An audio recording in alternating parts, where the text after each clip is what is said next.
What's up, guys? Welcome to G Whiskey. My name's Jeff, and today we're going to be looking at a 10-year-old cask strength from Glenallachie. So, let's check it out.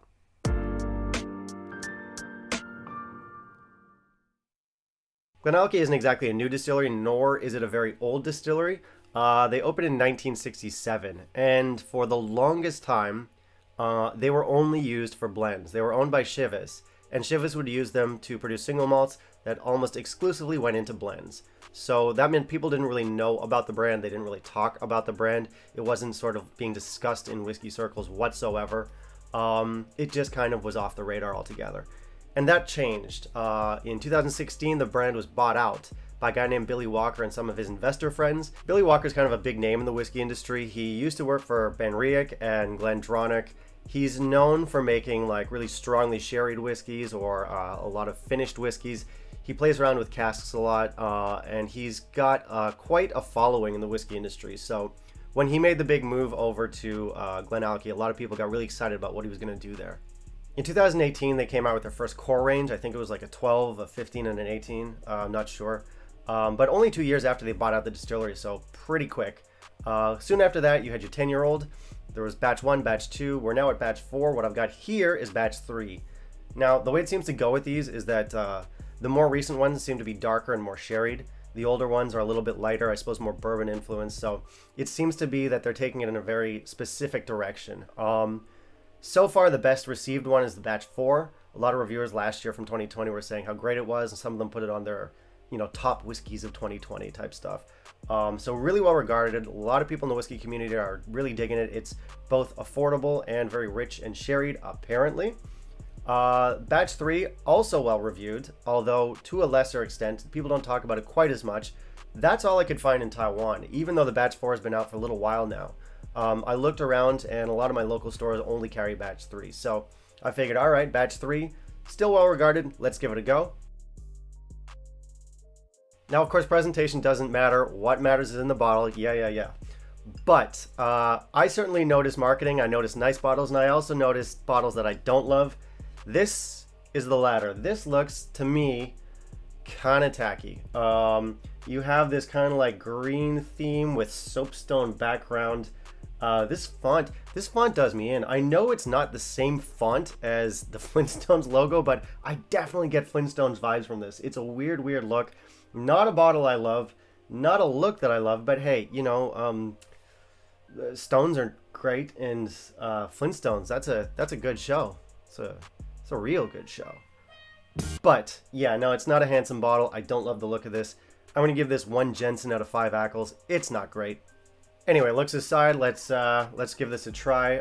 By the way, this has been watered. It's a cask strength whiskey. Cask strength whiskey is 58.2%. I'd like to calm them down with a bit of water. Some of you don't. That's fine too. I do find that it opens up the flavors. So water added. Let's give it a nose. Okay. All right. Yeah. So there's a bit of alcohol to this. Nothing too extreme. I'm getting certainly some sherry in there. There's a lot of sherry in this. You get cinnamon. There's some green grapes. Maybe a bit of chocolate in this. I want to say like sort of like baked, something baked, like apple pie, maybe a bit of an apple pie note. Interesting nose, pretty complex. Okay, let's give this a taste. Okay. That's powerful. Big hit. Again, not really an alcohol burn, but you definitely get that cask strength intensity. That's there. Sherry, for sure. There's some baking spices.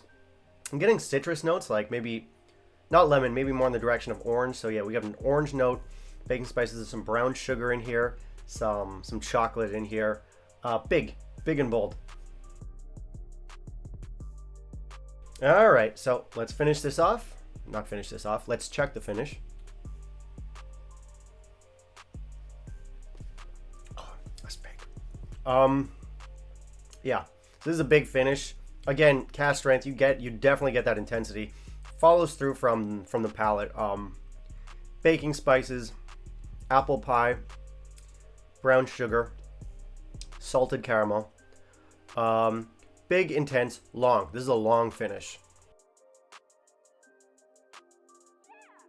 So what do I think of this whiskey? I like it. It's a good whiskey. I don't love it. I think it's a really solid go at, you know, a cask strength sherried whiskey. That being said, it's not a sherry bomb.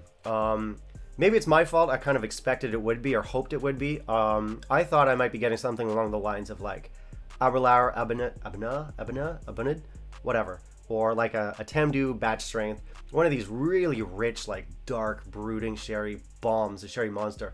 This is big, and yes, you have very powerful sherry notes in here, but they don't dominate the whiskey, and they're not like these dark brooding notes. So I wouldn't call it a sherry bomb. I would call it a very powerful, very intense sherried whiskey.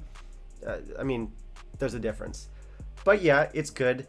One thing that kind of threw me, I didn't mention it a second ago in my tasting notes, but after, you know, through that finish, after you know, your first initial sip, I started getting like this menthol note that I didn't love. Kind of threw me off a little bit. It doesn't ruin the balance of the whiskey. It doesn't, you know, completely mess up the experience, but for me, it just didn't really vibe with me. Didn't love it.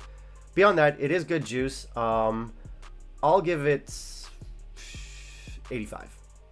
But like a solid 85. It is a good whiskey, and I think as a brand, Glenallachie is going in interesting directions. They're doing cool things with casks. Billy Walker, he's famous for his sherries and his finishes.